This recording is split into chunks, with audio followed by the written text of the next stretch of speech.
Hello everyone, আসসালামু আলাইকুম। কেমন আছেন আপনারা সবাই? আশা করছি সবাই অনেক ভালো আছেন। ভিডিওর প্রথমেই বলছি, আজকেও একটা বার্থডে ব্লগ আপনাদের সাথে শেয়ার করব। আর এই বার্থডে ব্লগটা হচ্ছে আমার ছোট্ট এই আয়ান পাখির।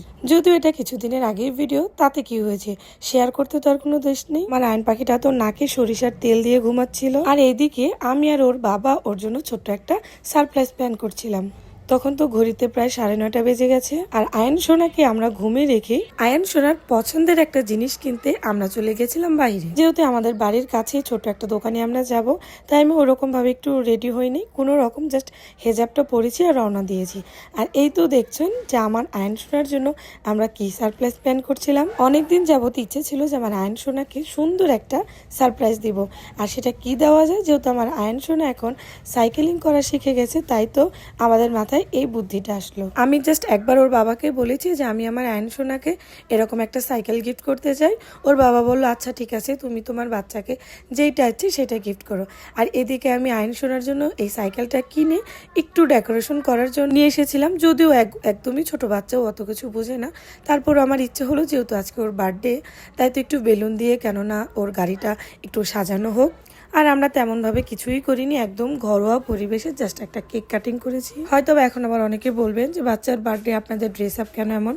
ওই যে প্রথমেই বললাম যে ওই রকম কোনো কিছুই আমরা করিনি, আমরা জাস্ট ঘরোয়াভাবে জাস্ট ওকে একটা গিফট করেছি যাতে বাচ্চাটা একটু হ্যাপি থাকে। ওরা তো ছোট মানুষ, এত কিছু বুঝে না, ওদের জাস্ট কেক হলেই হয় আর কি। আর তার মধ্যে যদি দুই একটা গিফট ওরা পায় তাহলে তো মহা খুশি। এইদিকে তো আমি আমার আয়ন সোনার গাড়িটা সুন্দর করে বেলুন দিয়ে সাজিয়ে যতটুকু পেরেছি সাজিয়ে এটাকে একটু ঢেকে রেখেছিলাম।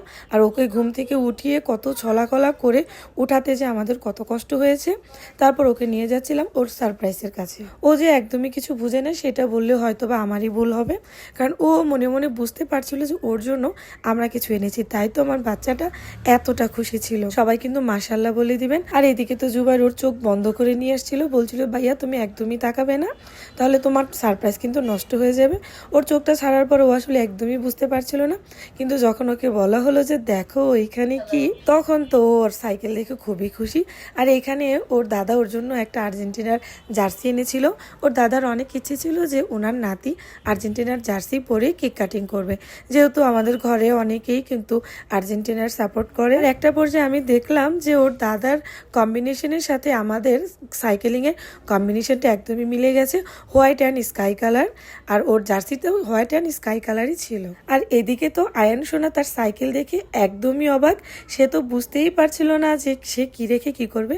সে তো একদমই সাইকেল থেকে নামতেই যাচ্ছিল না, কাউকে কিন্তু অ্যাটলিস্ট সে ধরতেও দিচ্ছিল না। একটা পর্যায়ে তো এমন হয়েছে সে সাইকেলে বসে বসে তার কেক কাটিং করবে। অনেকভাবে বুঝিয়ে শুনিয়ে তাকে একটু রাজি করালাম কেক কাটিং এর জন্য।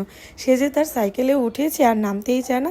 আসলে বাচ্চাটা এত পরিমাণ খুশি ছিল, এতেই আমাদের মন প্রাণ ভরে গেছে। আপনি মন থেকে যাকে ভালোবাসবেন, যদি আপনি আপনার সামর্থ্য অনুযায়ী ওই মানুষটার জন্য খুব বেশি দামির প্রয়োজন হবে না, আপনার একদমই নিতান্ত সামর্থ্যের মধ্যে যদি আপনি কিছু করতে পারেন, তাহলে দেখবেন আপনার অনেক ভালো লাগবে।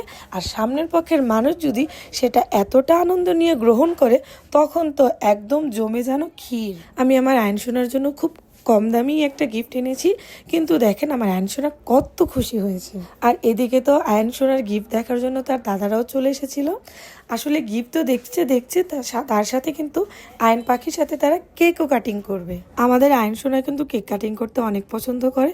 আর এইখানে দেখেন আয়ন সোনা তার দুই বোনকে নিয়ে একদম রেডি, ছুরি নিয়ে মোম নিয়ে সে এক্ষুনি কেক কাটিং করবে। যদি আমাদের আয়ন সোনা কিন্তু মোম জ্বালালেই অনেক ভয় পায়।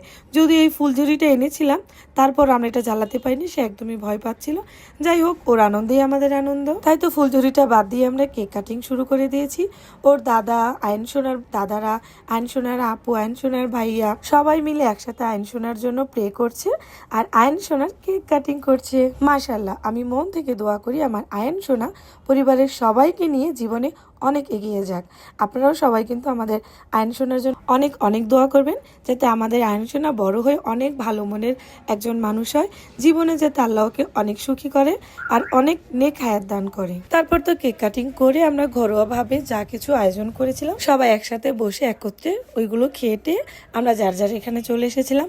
তো যাই হোক গাইস, এই ছিল আজকে আমাদের ছোট্ট আয়ন সোনার বার্থডের কিছু ভিডিও ক্লিপ। আশা করছি আপনাদের কাছে ভালো লেগেছে। যদি ভালো লেগে থাকে অবশ্যই কিন্তু লাইক কমেন্ট শেয়ার করতে একদমই ভুলবেন না। আর যারা এখনও আমার চ্যানেলটি সাবস্ক্রাইব করেননি তারা নিত্য নতুন ভিডিও দেখতে এক্ষুনি আমার চ্যানেলটা সাবস্ক্রাইব করে ফেলুন। সবাই ভালো থাকবেন, সুস্থ থাকবেন। আজকে এইখান থেকেই বিদায় নিচ্ছি। তো দেখা হবে নতুন কোনো ভিডিওতে বা নতুন কোনো ব্লগে। তো সবাই ভালো থাকবেন, সুস্থ থাকবেন। আমাদের জন্য দোয়া করবেন যাতে আমরা পরিবারের সবাই একত্রিত মিলেমিশে একসাথে থাকতে পারি। সবাই ভালো থাকবেন, সুস্থ থাকবেন। আসসালামু আলাইকুম, আল্লাহ হাফেজ।